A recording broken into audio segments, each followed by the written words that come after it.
yeah. I love my HBCU. And boy, I love it, love it. I love it, love it. I love my HBCU. And man, I hope my team they won. Yeah. I hope my team they won. Yeah. Man, I hope my team they won. I hope my team they won. Yeah. I tune into the HBCU Sports Lab to see if my team won or lost. If they lost, I'm quiet as a mouse. But if they won, keep tab. I'ma do the dab, yeah. Dr. Cavil, he know what he be talking about. Mike and Charles, they know what they be talking about. They compress the analytic data with this hip hop. If you know them like I know them, they gon' tell you if your team, if they won or lost, and who the ball. So listen to Professor, yes sir, and pay attention, cause he gonna teach a lesson. This is Dr. Cavil with Inside the HBCU Sports Lab with Mike Washington, Charles Bishop, and AD Drew. We have the team together to give you your update, particularly from a mid-major perspective. Welcome to episode 713 of Inside the HBCU Sports Lab radio show and podcast, the show that's covering the sporting HBCU dash for all things HBCU sports for institutions large and small, from the NEIA to the NCAA. We share insights and information on the HBCU sports culture, HBCU athletic aesthetics to facilitate the story of HBCU athletic programs and the business of HBCU sports. I'm your host, Dr. Kenyatta Cavil, along with my co-host, Mike Washington, Charles Bishop, as well as AD Drew. We're filming from our home studios, literally today, home studios, sending a signal live to KSWH 1230 AM studios with the Texas Radio Hall of Famer. That's multi-Hall of Famer for those that don't know, Ralph Cooper, in the beautiful home of Texas Southern University from Houston, Texas. Let's bring everybody on as I say the following message from one of our top sponsors, obviously, that makes this happen. It's today's episode of Inside the HBCU Sports Lab radio show is sponsored by THG Agency, LLC. THG Agency is the company that provides sporting, educational, consulting, and data analytics. With that being said, let me go to you, Charles. How are you doing today? I'm doing well. It's rivalry week. Number one, Jackson State Southern coming up this week, and instead of talking about that, I'm fighting with band heads on my phone. So we're not gonna do that this week. So I like that. Just nip it in the bud. You're right. They're messing up a whole rivalry week because you mad. Like I'm trying to dig into football and I'm fielding calls and texts about. Man, what a way to mess up the start of a week. Man.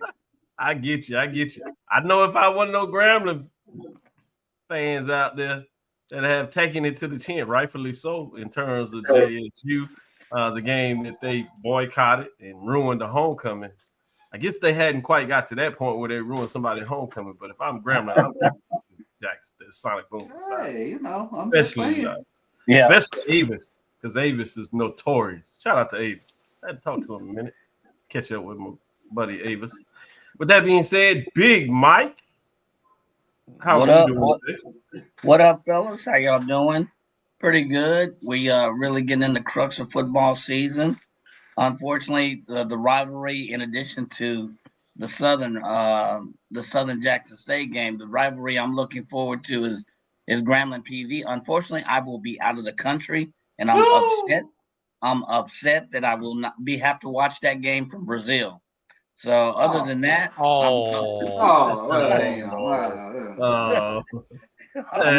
really upset about this. Can't you feel this emotion I'm going through? So, yeah, we sure can. In fact, we're so feeling it so much. We're jealous. Yeah. Good stuff. With that being said, Mike, find your television streaming platform. It's streaming. You're all right. Let us know if Swag TV works in Brazil or HBCU go. With that being said, let me go to you, AD Drew. How you doing today? I'm doing fine. I'm surviving. Typical football season, ups and downs. But I got two questions. Number one, where in the world? You remember where in the world is Matt Lauer? Yeah. Where in the world today is Mike Washington? Mike, I'm scared to ask since he dropping stuff like Brazil. So we know where you're going. Where you at, Mike? You in Houston? Maybe. No, I'm actually in Houston this week. For 2.5 more days, and then I leave the country again. So right. And I then can't believe it. I'm stunned. Question Would that number mean- two. Go ahead, Drew. Question number 2 is and I'm trying to put this without being petty, but Is there such a thing? just What? let it out. What them rings at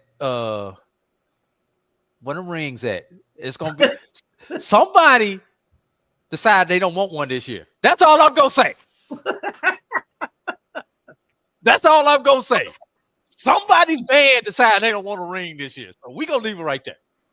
Yeah, they gonna get their own ring. They're gonna make their own ring. Well, let's get into it since we done teased it out a little bit. Jackson State band wants out of ESPN HBCU band competition. We talked about it as soon as we saw the social media post. Was that the band director, Charles? Yeah, Roger Little. Yes, Dr. Roger Little. Mm-hmm. Dr. Little. Mm-hmm. The Jackson State University Sonic Boom of the South Band has announced it will not participate in ESPN Red Lobster Band of the Year competition. It was a decision outlined by band director Dr. Roger Little in a public message on social media. Quote, "We will respect the decision of the program to participate as well as the enthusiasm of fans who follow the competition." Little wrote, "At Jackson State, our students work tirelessly and are evaluated by a different set of standards, those that focus on personal growth, music excellence, and cultural impact. We take immense pride in the integrity, resilience, and life achievements of members of both and off the field." In this letter, Dr. Little reaffirmed Jackson State's respect of the Band of the Year organization and the broader HBCU community, noting that Sonic Boom's own measure of success are internally defined rather than relying on external rankings or contests. Dr. John T. Grant, Executive Director, ESPN Events Red Lobster Band of the Year, told HBCU Game Day that the group acknowledged Jackson State's decision not to participate in moving forward. "We acknowledge the position taken by Jackson State University Sonic Boom of the South. Each band will be adjudicated through the season as we have for the last 2 seasons. Our process provides that any band in the season ending top 5 may decline to participate in the final competition if selected," Grant told the website. "The objective of the Band of the Year is to provide evaluation and insight to help each band improve their overall on-field performance," end quote, he said. The only thing that I wasn't sure about from Dr. Little was his explanation. I really didn't quite understand why. And Exactly. Like that is at least you put in the why. The other thing is I hope that he got this cleared by the president's office. I hope it wasn't an individual thing, because that can be a challenge depending on how the alumni push or whatever and how potentially the president feels about it. So if it's made by the university, I certainly support that. I'm just saying from a perspective, I hope they understood that. Israel said she checked for grammar. That's spoken like a professor. How dare you put this out there? You ain't checked for grammar. Go ahead. Other than that, I think you have every right. If you don't want to participate, you don't participate. I just think a clarifying statement in terms of specifically why you're not going to participate or your grievance, whatever that may be. But just to say that you're recognized as a higher standard, no doubt. Jackson State, we all know that. But what does that have to do with not participating in the Classic? I was a little different than John T. Grant. If somebody doesn't want to be quote unquote adjudicated, which is fascinating to me, don't adjudicate them. But he says, hey, so that didn't clear the way that they're still gonna be adjudicated. So I thought that was kind of hilarious, even though I wouldn't have did that to him. But then had to step in the final 5, which clearly is what they want. It's intriguing to me. Charles, I don't know if it's fair to do this to you, but I'm gonna go ahead and ask you any perspective you have on this. I'm not a fan of the decision from the standpoint of, even on this show, we talk about the marching sport, the battle. And one of the things that I do take pride in with Sonic Boom South is Yeah, anywhere, any place, anytime. And they do get on the road and they do perform and they do right. they battle.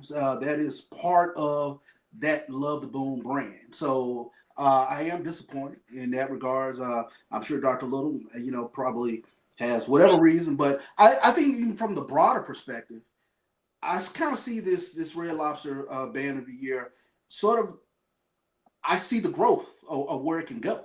Right. So when you have an opportunity to make money or bring in revenue, more revenue for the band, you jump at that opportunity. So I can't say that I'm happy about the decision. I think you're going to take a hit from a brand perspective, not participating in the Band of the Year competition. And why now? I mean, the Jackson State brand right now, you're coming off a HBCU national championship. Exactly. I mean, put Jackson State at the forefront of everyone's thoughts. But Yeah, I talked to me. It just sounded like a professor. Well, Professor Bishop decided to chime in. He sounds just like a professor teaching the class on sport marketing, particularly from an HBCU perspective. Go ahead, Mike. I'm sorry. Yeah, Charles, I know you love I love whatever, but I'm gonna look at it from a different perspective. Can you be more cryptic with your answer? Seriously, if this was a corporation and they gave this response, our stakeholders and everybody else that we are accountable to will be asking us, sending us letters, asking us what is the expletive.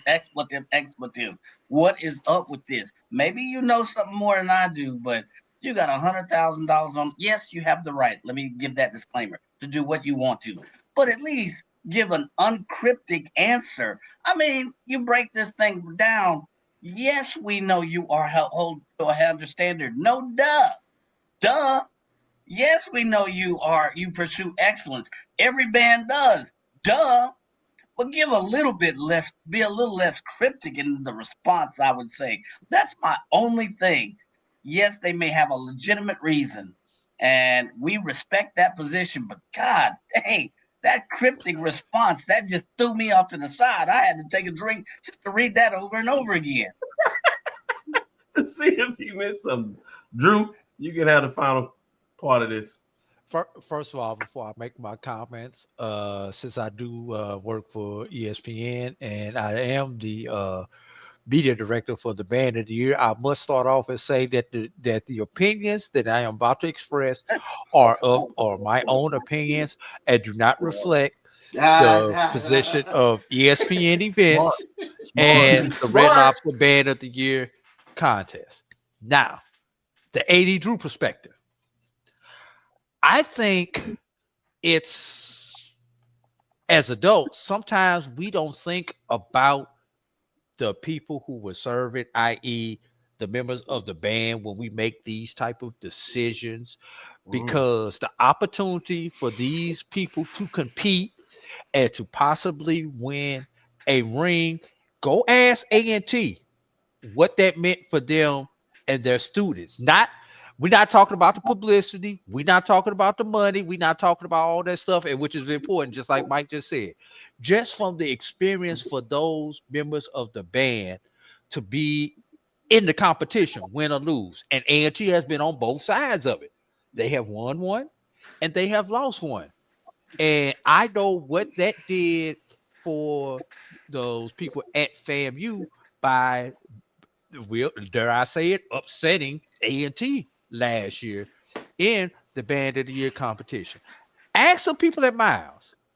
Ask that little bitty school down in Miami, Florida, who barely had uniforms, what that meant to their program to come up and win, i.e., Florida Memorial 2 years ago. So when we as adults make those type decisions, I'm just curious, are we taking everything into account, especially the people who are actually competing? Because when I was involved in athletics, and if you told me that I had a team that was good enough to compete for a championship, let me win or lose my championship on the field.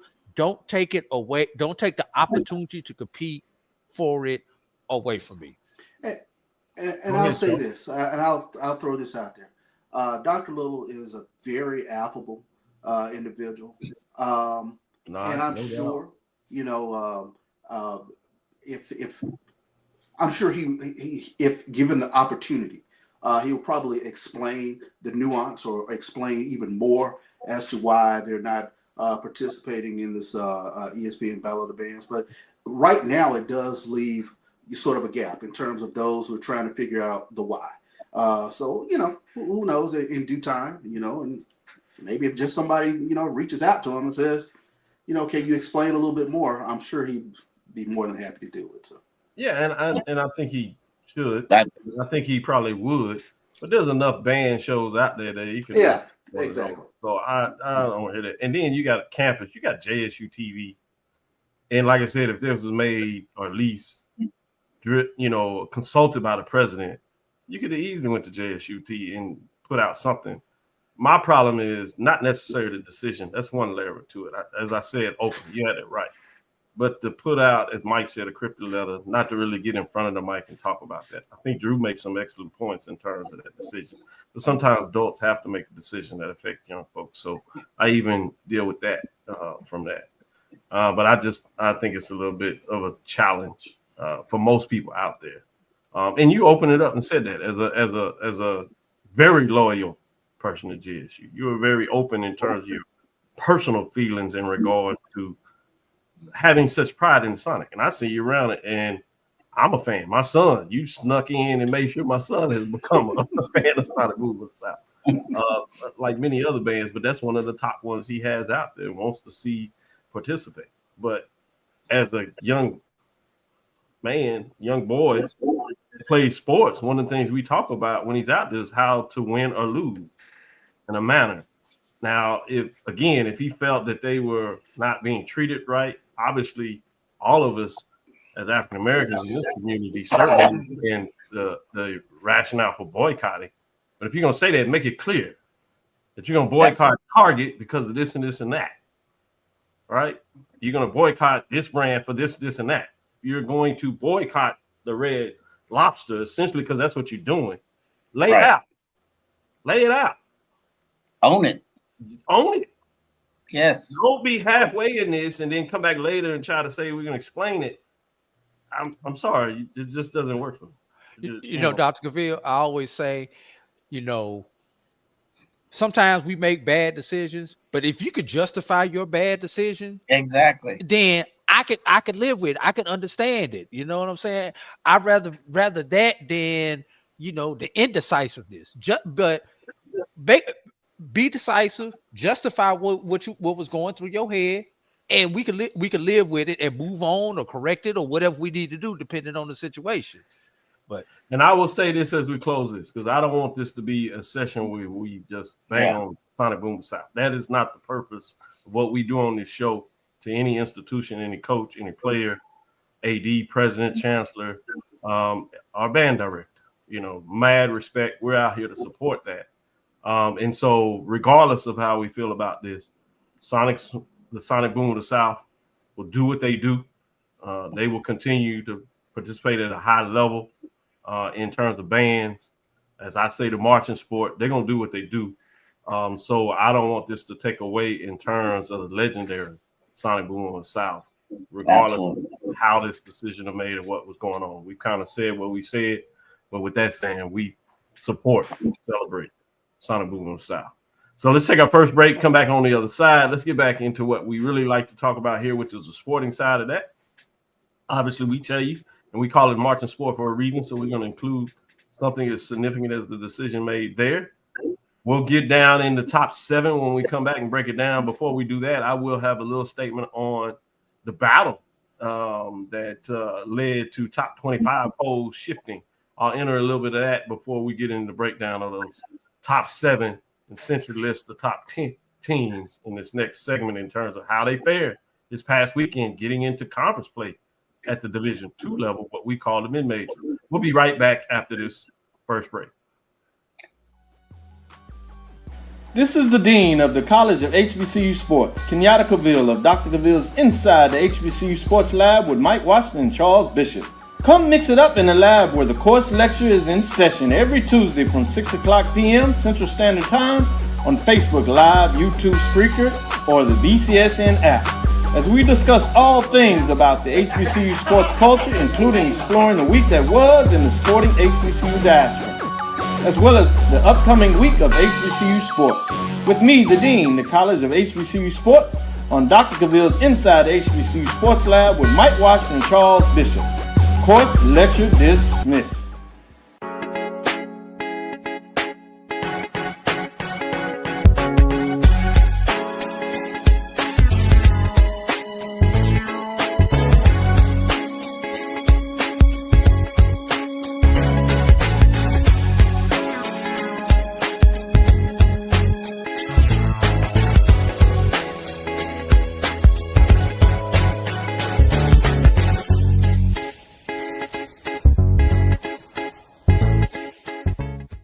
It's never too early to plant the seed, to share the tradition, and instill a sense of pride in your HBCU with your little ones.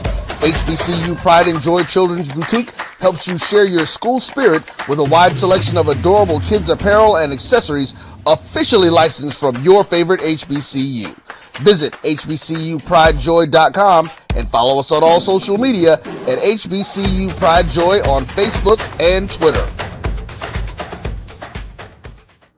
For over 30 years, HBCU Image has been more than just an apparel store.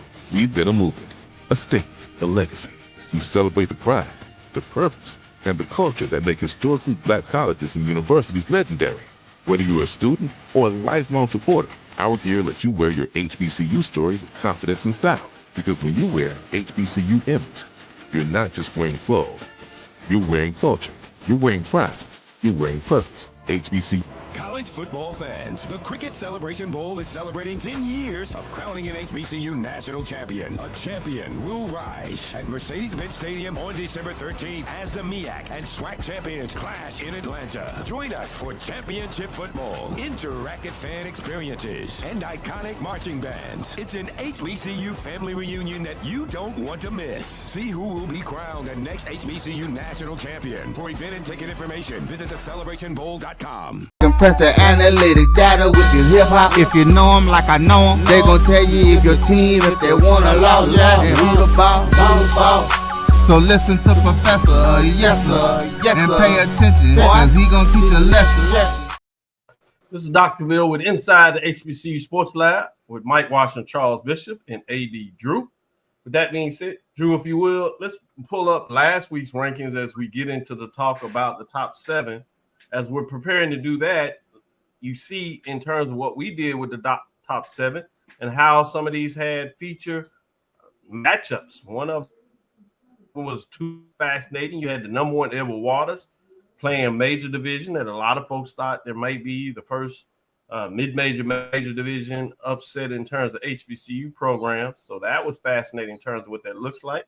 But the national spotlight of HBCU football in Division II continues to shine. This is according to HBCU Game Day and Stephen Gaither as he does the appropriate work to shine a light on the HBCU programs at the Division II level. Still, the balance of power shifts in the CIAA as the top 25 polls reset following a pivotal weekend with Virginia Union, John C. Smith, JCSU as folks know, Virginia State University, and Edward Waters are still shaping the narrative, whether inside the CIAA race or in Edward Waters' case, as an SIC program and gaining national recognition. Virginia Union, with their win over John C. Smith 28-10, jumped into the top 25, but also pushed them up all the way to 21 in both the D2football.com and AFCA poll rankings. So that was interesting. Edward Waters put the Panthers' resume comes as an asterisk of only blemishes that 41-31 road loss. The Edward Waters and SIC program that stunned Virginia Union, as they say in Jacksonville. So JCSU falls, but is not forgotten as they're still receiving some votes in the poll rankings there. They were both top 25s last weekend going into it, but still picked up 13 votes in the AFCA polls outside of the top 25. So fascinating when you think about that. Virginia State got a big win over Winston-Salem State, so they're back in the business. When you think about what they did, the Virginia State is surging. The Trojans cracked top 23 in the D2Football.com poll this week after edging Winston-Salem State by a single point. In the AFCA poll, VSU remains outside of the top 25, but they clearly on the radar as they are receiving votes. Edward Waters, SIAC spoiler with national impact. Edward Waters may not play in the CIAA, but their impact can't be ignored as they were off to a 3-0 start, the best since the 60s. But they had a tough matchup, so they fell a little bit there. But they certainly are in that race in the SIAC as well as in the top 25 for those that are having some interest of what that looks like. With that being said, let's get into some of these scores from the top 7 and see what these gentlemen think about that. Go ahead to those scores of this week. We had that matchup with Bethune-Cookman and Edward Waters. Obviously, the score should be reversed there. Mid-majors, major division. Bethune-Cookman got the first win of the year at home. 35-9 was the final score there. Good job by Bethune-Cookman in terms of what that took place there. Let's go to that matchup, which featured 2 versus 3. I was intrigued about this. Kind of surprised, not that Virginia Union didn't win the game, but they pretty much won in solid fashion, 28-10 over the Golden Bulls. Remember, this counts as a loss for the Bulls, but not necessarily a win for Virginia Panthers. Now, you go to the website at CIAA, they do have it as a win, so we'll get some clarifying on what that looks like. Next slide, if you would, Drew. I was going to say the important thing about that is a region win. Even more important. Thank you for putting that out there. Number 4, quietly Albany State. They were open. They are certainly going to be in that race. We got to keep our eyes on them. It's fascinating as they get back in the business of football this weekend. We'll see what that looks like in our last segment. Next slide, when we look at number 5 versus number 8, top 10 matchup essentially. Benedict not only won this game, but won going away. Challenging when you think about what took place with Golden Tigers, who started the season pretty solid, thought they were going to be in the mix. Bethune-Cookman, we're trying to figure out where they are. They look like they're going to try to be in the race, and maybe they're back to the football business in terms of their old ways. 45-24 was the final there. Next slide, in terms of going into number 6. Keep going in terms of what took place there. That was Allen over Clark Atlanta. Allen over Clark Atlanta. Let's just say 49-38. That was a surprise for a lot of folks. Allen really good. Clark Atlanta, the Panthers went on the road, took it on the chin. We'll end up seeing what that looks like. The last one here was another top 10 matchup.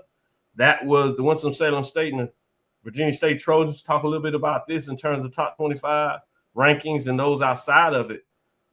Nice game, close win on the road, big for Virginia State as they get it done 34-33. Shout out to Dr. Henry Frazier III, as he got a big win. Doesn't count for him in the win column, according to what we heard early, but it counts in the loss for Winston-Salem State. So we'll get you an update because, again, on the CIAA website, they do have the win. So interesting to see what that looks like. So, gentlemen, as you see, we have the updates there from the score. I'm going to go with you, Charles. What are your thoughts in terms of what happened in the top 7, including those teams that are receiving votes outside of that, essentially all 10 of those programs? Yeah, obviously the big one, the 2 versus 3 matchup, Virginia Union, Johnson C. Smith. I think that was the one that I was paying close attention to. The shocker to me that caught my eye was the Allen Clark matchup. I did not see that win for Allen. I saw Zay McDonald did go down in that game. So Clark was playing with their backup quarterback, so that might have made a difference in the game. But Benedict scoring 45 points. That threw me off. So, and they looked good. They looked really good. So we knew Benedict going into that game had one hell of a defense that hadn't been scored upon going into that game. But the offensive part surprised me. So watching how they kind of matriculate through the season is going to be kind of interesting to me. Yeah, can they be a spoiler? Let's go to Drew in terms of his thoughts in terms of those matchups we just broke down in the top 7. I want to stay with that Tuskegee Benedict game. You've got a Tuskegee team who played FCS, Jackson State the Yep. week before on the road. And then you ask them to go on the road again to play Benedict on a short week on the road. So Ooh, after playing the FCS, good then you're point. going on the road to play a conference matchup against arguably the top defensive team in the SIAC. I'm gonna be honest with you, Chuck. I'm surprised Tuskegee scored 24 points in that game. To be honest with you, so Particularly playing the number one ranked HBCU made top 25 team. Although they sat some people out, you talking about the physicality of the game on a short week. I think you make a good point that I really didn't consider. I'm glad you brought that up, Mike. Yeah. So I'm still on the Johnson C. Smith loss, and not that they lost, but the manner with which they lost, the amount of offense that they fell prey to, and I'm back on this Benedict. They quietly creeping in. This is almost as if the ghost of football past came and say, "Y'all know what? We play football here." And AD, D2 more than I will ever know. But if I was watching parts of that game, or keeping track of it, I should say, and correct me if I'm wrong, Tuskegee started out ahead. It was like a 17-7 lead, and then Benedict came with 38 unanswered points. So Tuskegee scored basically a garbage time touchdown. Yes, it was a garbage touch, but they had a 17-7 lead. So, and then the amount of rushing yards, the amount of offense that they put against, it's not that Tuskegee lost. I agree, they had a tough schedule before that, but the way they lost, the yards they gave up to, is it Benedict is really that good, and they're listening to the ghost of football past, and we are here to play in the year of our Lord 2025, or is it just they caught Tuskegee at a bad time? Benedict's playing well, and we just happen to catch Tuskegee at a bad time. Which is it? I think it's a combination of both, Mike. Like I say, travel, FCS, short week, travel again. That has to wear physically on those student athletes. And then with Benedict, although we see it, have we really seen what Benedict is? We saw the 14 points per game in two games. Now we've seen an offensive explosion against probably a physically beat up Tuskegee team. I don't know who Benedict has on their schedule next. Atlanta. They got Clark Atlanta. So you're playing Clark Atlanta with essentially a bye week, because you played on the Thursday night with those 3 extra days of rest. Yeah, very true. We got data points, Spike, but they're kind of skewed because we haven't really seen what is Benedict doing from Saturday to Saturday. Yeah, we really can't tell you how good this Benedict team is. Whether that was just a blip on the radar, or whether this is a team that is going to contend with the likes of an Albany State in the SIAC, who is the perennial favorite to be in the championship game right now in the SIAC. Yeah, very true. And then we got to see who's going to be in the quarterback position for Clark Atlanta as well. Yep. With that being said, let's take our second break and come back. It's time to unveil this week's top 7. We'll see what these gentlemen have to say about that as well. We'll be right back after this next break. This is Brian Fulford. AD Drew and I are co-hosts of the BCSN Sports Wrap. We talk about all things related to HBCU athletics. From the games, teams, coaches, and fan interest stories, we cover it all. You can find our shows on Facebook at BCSN Sports Wrap, YouTube at MyJBN Online, and everywhere you listen to podcasts like Anchor, Spotify, Google, and Apple Podcasts. You can also find the show on the Jericho Broadcast Network's app. Make sure to download. We look forward to you joining the conversation and being a part of the show. The Cavil Group is a Florida-based marketing and training consulting firm. We help businesses communicate to their target audience and engage them in conversation. We also help to expand their audiences, which will ultimately result in growth for those organizations. In addition to being a certified constant contact specialist, my colleagues and I are also certified in John Maxwell Leadership Principles. We use these proven principles to conduct workshops, training, and private coaching sessions for individuals and companies looking to take things to the next level. Contact us to schedule a free consultation. Issues today, don't delay, call Cavil.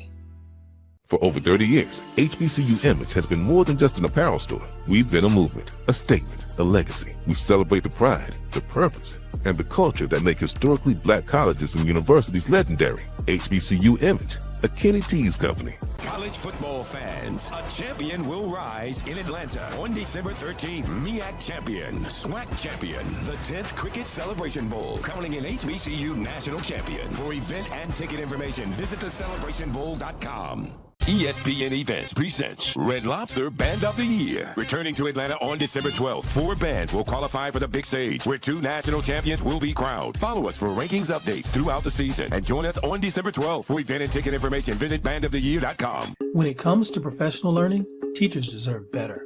From the leader in online learning, Stride brings you the Stride Professional Development Center, an on-demand library of mobile-friendly courses that gives teachers choice and flexibility, allowing them to learn anytime and anywhere. Our dynamic courses provide bite-sized learning and help educators advance their knowledge while also gaining professional development hours. It's time you take charge of your learning. Visit us today to get started. Compress the analytic data with your hip hop. If you know them like I know them, they gon' tell you if your team, if they wanna lose, and who the ball. So listen to Professor, yes sir, and pay attention, cause he gon' teach a lesson. This is Dr. Cavil with Inside the HBCU Sports Lab. The professors are in the lab. That is Professor Washington, Professor Bishop, and Professor Drew. With that being said, let's get into this top 7. You know, as we do, we'll tell you those that dropped out and receiving votes. So let's get into the mix and see what we have here in terms of week number 3 in the rankings for this top 7.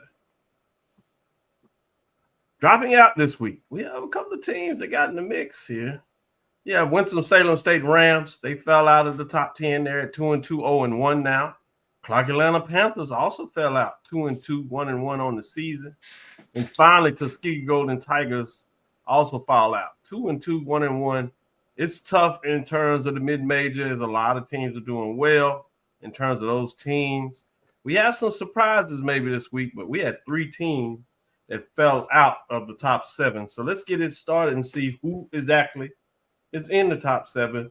Before we do that, those that are receiving votes: Allen Yellow Jackets, Winston-Salem State, Rams, and Clark Atlanta, the Panthers there, all received votes in looking to try to jump into the top 7. 2 of them trying to jump back in it.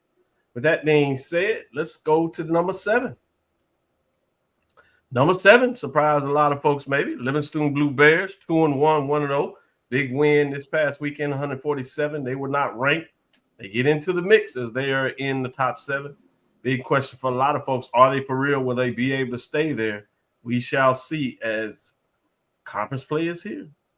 Let's go to number 6, Virginia State Trojans, 2-1, 0-0 in conference ranking. As we said, that game did not count for them, at least as we are hearing in some places. But again, we'll see what that looks like. 156 points. They were previously ranked, actually started the season ranked in the top 3 spots, if you look at it in terms of what they brought to the table. Not ranked last weekend, but they get right back right and jump back into the top 7. Bringing us to number 5. Albany State Golden Rams, 2-1, 1-0. One first place vote, 158 points. They do fall a spot. A lot of that had to do with the fact they just did not play this week.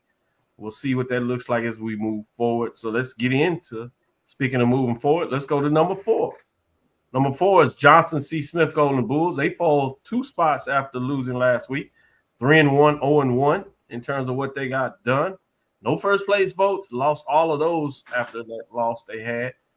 Still staying in the top 4 spot with 159 points. Bringing us to the top 3. At number 3, the Virginia Union Panthers, last year's champions. They're back in the mix. They found a way to win. They're 2-1. 3 first place votes, 203 points. as they stay in the 3 spot with their win as they continue to get things done.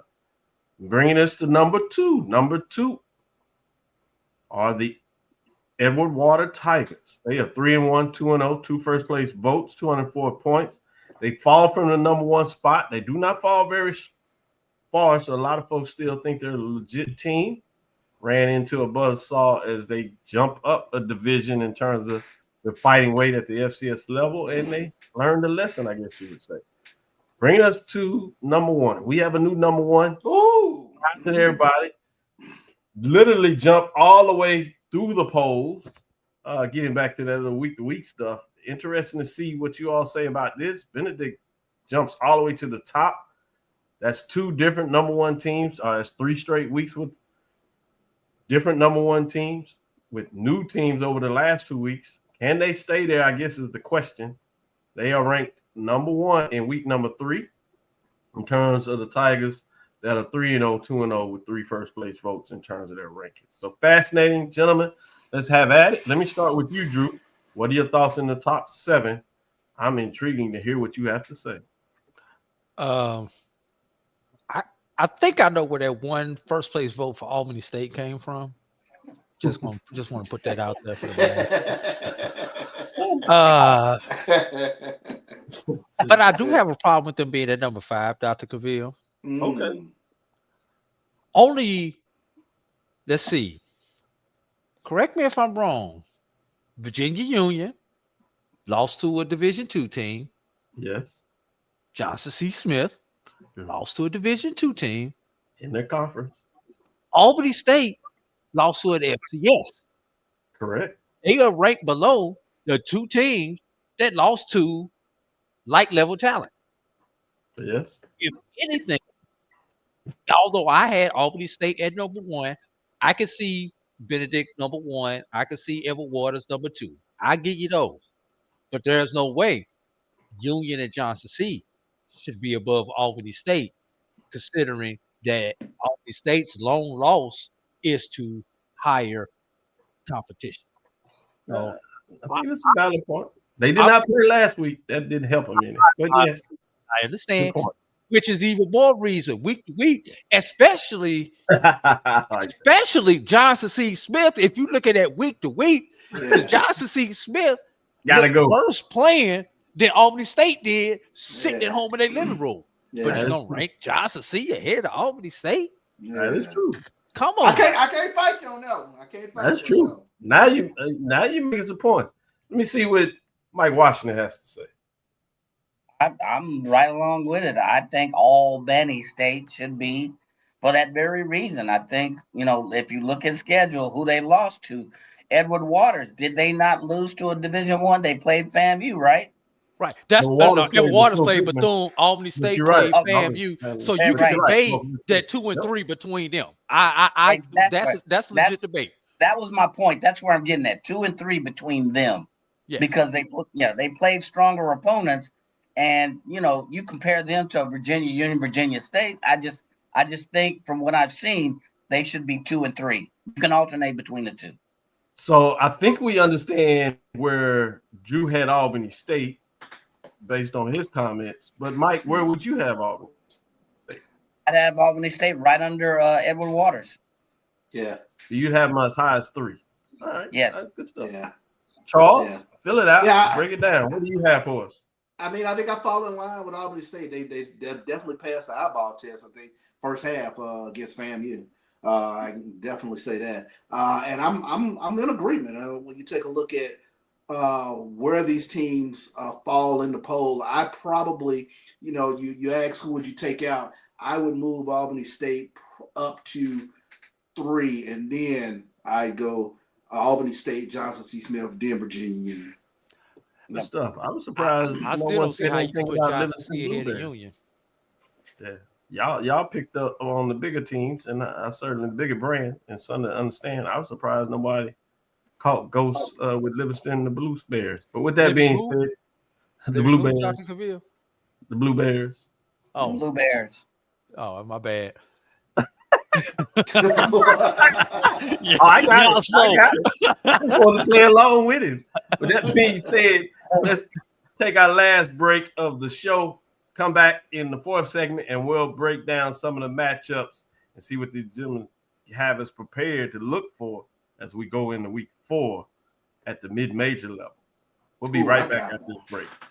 You're looking for the latest information on Southern University sports, the Southwestern Athletic Conference, and HBCU athletics. There's only one place to go. Tune in to the Carlos Brown Show, exclusively on the Black College Sports Network. Planning an event? From weddings to corporate functions, CMJ Events LLC brings over 15 years of experience to make your vision a reality. Based in Metro Atlanta and serving statewide, even internationally, we provide versatile event planning and authentic catering cuisines tailored to your needs. Whether it's pre-game meals for student athletes, fundraisers, weddings, corporate functions, CMJ Events LLC is your one-stop solution for exceptional service and unforgettable food. Our diverse culinary heritage means we cater to all cultural taste, dietary needs, and food restrictions, making every meal uniquely yours. Let's make your next event unforgettable. Visit us on all social media at CMJ Events LLC or email us at cmjeventsllc@gmail.com. Also give us a call at 404-664-3882 so that we can start planning now. College football fans, a champion will rise in Atlanta on December 13th. MEAC champion, SWAC champion, the 10th Cricket Celebration Bowl, crowning an HBCU national champion. For event and ticket information, visit thecelebrationbowl.com. Since 2002, Empowerment Resources, Inc., a nonprofit organization, has empowered more than 1,500 youth and adults in Duval and surrounding counties.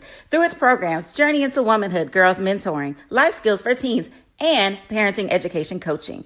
To get involved with programs, volunteer, or donate, visit www.empowermentresourcesinc.org. Follow us on social media, facebook.com/empowerment.resources and instagram.com/empowermentJAX. For over 30 years, HBCU Image has been more than just an apparel store. We've been a movement, a statement, a legacy. We celebrate the pride, the purpose, and the culture that make historically black colleges and universities legendary. HBCU Image, a Kenny T's company. ESPN Events presents Red Lobster Band of the Year. Returning to Atlanta on December 12th, 4 bands will qualify for the big stage, where 2 national champions will be crowned. Follow us for rankings updates throughout the season, and join us on December 12th. For event and ticket information, visit bandoftheyear.com.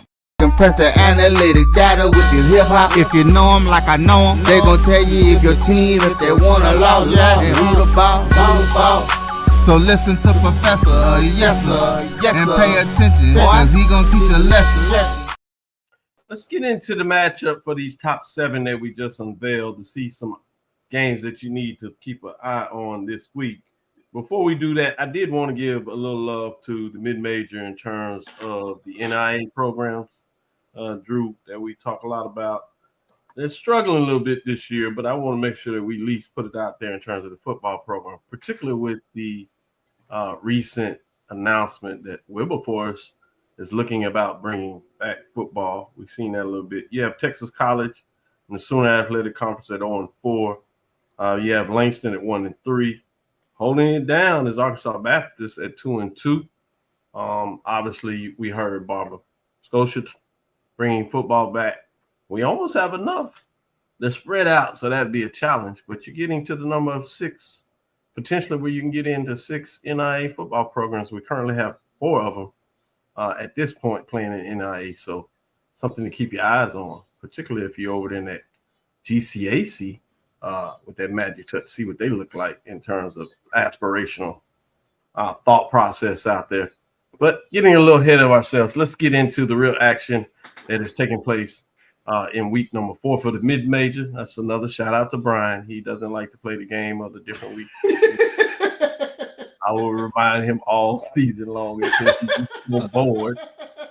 Imagine that for somebody that loves to talk about Vegas. You got to know the weeks if you're a Vegas person voting. That's quintessential. That's one of the tidbits you're going to put out there. Thank you, Drew, for getting me back on task. Let's go. Benedict is 3-0-2-0 at number 10, Clark Atlanta Panthers that are 2-2. This is a big matchup for Clark Atlanta. They can't afford to take another loss, but it is a chance for Benedict Tigers to make another statement. I'm not sure if this is a statement that will clearly wake everybody up, but it certainly will tell everybody that Benedict is for real, or will the Panthers stay in the race theoretically for another week. Charles, what are your thoughts in terms of this 1-10 matchup? I think you touched on it. I mean, I think Clark can't afford to lose another one here. The health of their quarterback, I think that goes a long way with regards to taking on this tough Benedict defense. But I think Benedict right now has the momentum. I mean, that 45 points they threw up on Tuskegee, it caught my eye. I think this is a good football team. I think they'll go into Atlanta and get the W. I bet you it did. Go ahead, AD Drew. Your thoughts on this? I kind of echo what Charles said. Who's playing quarterback for the Panthers? That's gonna be the question. Even if McDonald is able to come back, is this a team that I want to come back on after sustaining the injury last week against the top defense in the SIAC? You know, hey, he may come back, he may start, and then Benedict may put him on, man. He may be out for another 3-4 weeks playing against the Benedict Tigers. Anything in question, sit him down, let him get healthy. Hope that your number 2 can muster up enough and try to get back into the race that way. And hope we get some Miyake stuff, and hope that you get a bunch of 6-2 teams in, and that you're fighting if you're a Clark Atlanta. Good stuff. Yep. Mike, your thoughts? I echo what it. Which I mean, which Clark team you gonna get? Is it the one that beat? Is it the one that beat Florida Memorial? That team. I'm given that with the quarterback situation, even if you do get a quarterback, you're facing a team that allows less than 10 points per game through 3 or 4 games. So you're coming again against a tough component that just ran off 38 points straight against a tough Tuskegee. So, you're going to have to bring your A game. And I asked, which Clark team are you going to get? 10 points per game, Mike. All 24 points were scored in one game. That would be 8 points per game. Yes, 8 points. I was rounding up. There they go, jostling with each other, Charles. Let's go to this next matchup.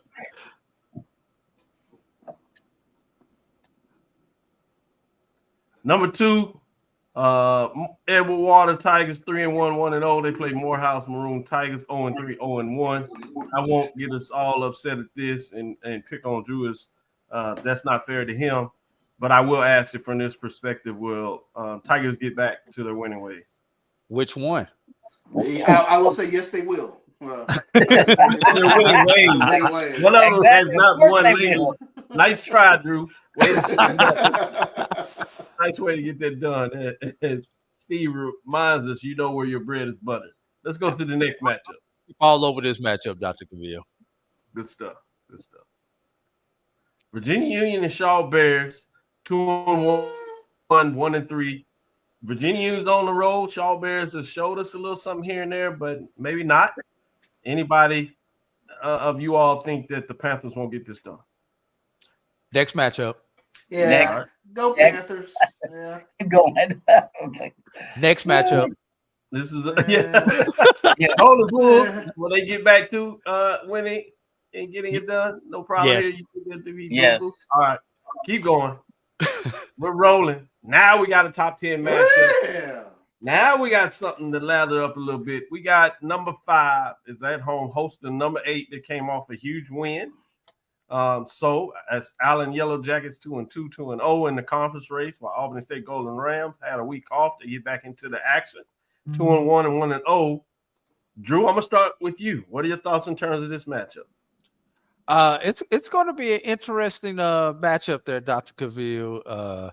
This Allen team has surprised some people. Well, not some people. Has surprised every doggone body this year. But when you think about it, why am I having a blank on their head coach's name? Coach Cedric Pearl, he does have a little bit of a pedigree there with Allen. There were some questions about that hire when he was hired, but he's quickly turned it around there in Columbia, South Carolina. And right now, Dr. Cavil, think about it. 2 of the 3 undefeated teams in the SIAC are in Columbia. Who'd have thunk it? That's a good point. Who And one of and the third undefeated team, somebody is not going to be undefeated after this week. That's a good point, particularly when you think about the coaches that have recently left Allen and Benedict. The fact that they seem to have gotten it right and gotten right back into things is fascinating. So great point there. Mike, where are you going? The one that makes sure that we pronounce Albany right. What are your thoughts in terms of this matchup? You know, you got to go home for Thanksgiving, so exactly. You know, I got to hear it. So I guess I can't go against the number 1 offense in the SIAC right now through 3 games. Although Allen is 2 spots behind at about 31 points a game, 31.5. Albany State's about 41.7. So I think it's a strong. This is also a classic, right? The what's the name of this? Now my blind's going like the classic here. I thought. But anyway, I got to go with Albany State. Albany is also allowing only 20 points per game, where Allen is allowing 31. They're scoring less than they're allowing. So that tells me a little bit about their defense. And you look at who's leading, you know, who's tops and rushing and defense and defensive plays. I got to give the score. I got to give the edge to Albany State. And plus, my father-in-law told me to. no classic, Mike. It's just a battle of the big A's. It's a battle of the big A's. I thought this one was a classic for some reason. Okay. No. Good. Yeah, that was drawing me blank. I said I didn't hear that one yet. Anyway, let's go to you, Charles. What are your thoughts? Intriguing matchup. I like Albany State in this one. But the big thing for me is does Allen have an opportunity for the upset? Apparently Cedric Pearl believes in running the football. 61 attempts last week against Clark. 46. Right. 46 by Fabian Duncan. 46 for 229 yards. You got to keep Isaiah Knowles off the field. And apparently they have the wherewithal to do it, but I'll go with the Golden Rams in this one. Good stuff. All right, let's go to the next matchup.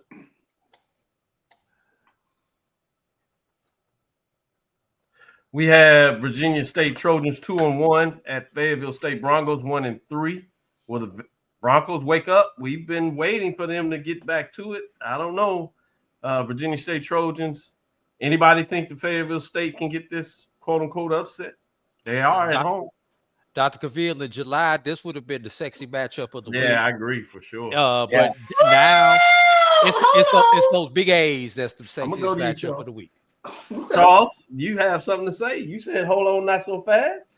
I mean, this is a team, Fayetteville State, they put up 51 points on Elizabeth City State. And Elizabeth City, I mean, they hung with Hampton. They hung with Johnson C. Smith. And then they got a 50 burger put on them, last week. So Fayetteville State has something to them. So this is it's more intriguing to me now after seeing Fayetteville State put up so many points against what I thought was a pretty good team. And they did it, they did it in impressive fashion, 51 points. So, you know what? I'm going to take the upset. I'll go with Fayetteville State on this one. Good stuff. All right, let's go to our last top 7 matchup. This one may be a little bit unique from a different perspective. Somebody gets to kind of stay in the race, and certainly you start to fall out with this loss in terms of if you're linking lines. They're versus number 7, Livingston Blueberries. They get a chance to say, hey, we like this top 7 stuff. Can they find a way to win this and stay in the top 7? Depending on what other teams and what kind of wins they get, may be interesting. Anybody see the Blueberries losing this game? Somebody gonna put the L's up. That's all I'm gonna say. Yeah. Pretty clever. Our last matchup, we give a little love to the Fighting Gators. I know they don't like us saying that. So number 9, Winston-Salem State Rams, 2-2, 0-1. They had Bowie State Bulldogs, 1-2, 0-1. Fascinating. Again, this is a matchup clearly. You lose this one, you're putting yourself really in a tough position in terms of the find a way to contend. So I'm intrigued about this, but it should be an intriguing matchup based on what we've seen. Not a lot of games from the Bulldogs, but seem to be feisty. We can't tell who the Rams are. So, Charles, where are you with this matchup? I think you touched on it. I mean, I just don't know which Winston-Salem State I'm going to get. I mean, a good hard fight against Virginia State, but I keep looking for them to turn the corner. And that was a huge game last week where I thought they could have turned the corner, but didn't. So that being said, I'll take the home team. I'll go with Bowie State at the crib. Good stuff. AD Drew? Although I like Bowie and we love it when you've got that battle up north. Winston-Salem is has been an up and down team. Right. This is the up week. Lose, win, lose, win. So this is that win week for them. I know they would like it to continue at least this week in that direction. Moving forward, I'm not sure. It'd be fascinating. Can they put 2 wins in a row? They want to stay away from putting 2 L's in there. But Mike, where are you with this matchup? Yeah, same place that they were at. Which Winston-Salem team you gonna get? Is it that team that beat Mars Hill 28-25, or the one that put 51 against Lincoln, or is it that one that lost last week? I don't know which team you're gonna get. They up and down. I'm gonna flip a coin, but my coin flip says Winston-Salem pulls this one out. I just hadn't seen enough out of Bowie State. They had 1 week where they showed us. They remembered they were in the football business, but I hadn't been much since then. So I'll go Winston-Salem on this one. Good stuff. Appreciate y'all, gentlemen. Good matchups. I see the folks are already getting into what we'll talk about on Thursday with the big boys, the major division. We'll break down some of those matchups and spend 3 segments in terms of those key games, mostly in the SWAC. I have a couple of feature matchups. We'll get into the MEAC, but boy, we start conference play in the SWAC, and it delivers on this first full weekend with a couple of key matchups that I certainly intrigued about in regards to Jackson, the number 1 team in our poll ranking, is going on the road to the rival. This is one of those setup matches. Will Jackson State continue to do what they do? Will Southern kind of find a way to level set and finally get a win against the rival Jackson State? So we'll get a chance to talk about that more then. I don't want y'all to get into it now, but I wanted to tease it out a little bit, particularly since the live listeners are already going in on it. They can't wait. I don't blame them. Then you had that Alabama State FAMU matchup. Very intrigued about what that looks like. Essentially, that's a big one. Top 10 teams featured in that matchup. But then there's some quiet other matchups you're trying to figure out. Obviously, you got a top 10 matchup in the State Fair Classic. They had the press conference yesterday. A lot of intrigue about that. 100 years of celebrating the State Fair Classic, so a lot of history be at that. And Mike has already told how mad he is because he has to go to Brazil. So we'll remind everybody of that. Then there are a couple of quiet matchups. It's going to be interesting just to see the tipping point. Where is Alabama A&M? Can Bethune-Cookman pretty much shock everybody? Obviously, Pine Bluff and Alcorn, we get a chance to see who will at least start things out in terms of redirecting their season, at least that's for Southern Heritage, isn't it? Yeah. Yes. Yes. And that is the Southern Heritage, as that is moved in terms of Memphis. Great opportunity for those teams to brand themselves. I'm glad you talked about the classic there. Then you have Texas Southern going to Valley. Will Valley get to make the statement, or will Texas Southern start out what people thought they may have been for this season? Will they get a chance to redirect? So some intriguing matchups there. And you go into MEAC, talking about some of those key matchups as well, as they get a chance to continue to what they do against FCS, historically white colleges. So I'm fascinated to see what takes place there. A couple of mid-major matchups. So Classic featuring Morgan State and the Miles Golden Bears in the Circle City Classic. So classic matchup there. With that being said, I want to say thank you for listening to Inside the HBCU Sports Lab. Make sure you share our podcast with your friends and colleagues. I am Dr. Kenyatta Cavil, the Dean of HBCU Sports, come from inside the lab in the College of HBCU Sports with Mike Watson, Charles Bishop, AD Drew. Again, we want to thank you for listening to Dr. Cavill's Inside the HBCU Sports Lab with Mike Watson and Charles Bishop every Tuesday and Thursday. We'll be back on Thursday again to give you a breakdown of the matchups at the major division, setting things up. and look for some news to come out about what you can prepare to watch on Saturday, game time doing its things, and maybe a special announcement in terms of SWAC TV. We'll see what that looks like. Keep your eyes and ears open for that before you get into Carlos Brown doing his things on Saturday. Obviously, we'll lead up with the ONG Strike Zone as they do their stuff tomorrow on Wednesday. And then on Sunday, we'll be back after we do our Thursday show to drop another major division top 7 and see how things change, particularly after this essentially first full week of SWAC play, if you would. With that being said, we look forward to Thursday to discuss the latest in the lab. Follow me, Dr. Kenyatta Cavil. It's DrKenyattacavil. That's on Threads, Facebook, and Instagram. Inside the HBCU Sports Lab 1 on Facebook, and Inside the HBCU Sports Lab on YouTube. The episode sponsored by SIEC Butter. Drink big, continue to move forward. I got you, Steve. I got you. Yeah, Steve, it ain't right, man. This CIAA SIEC stuff is starting to lather up a little bit. I know y'all like to say it's nothing there, but y'all keep this up. Maybe we'll get something about that talk. We'll talk with you soon. Charles. Of course. Mike. Lecture. Drew. What you got to say? Dismissed. Thank you.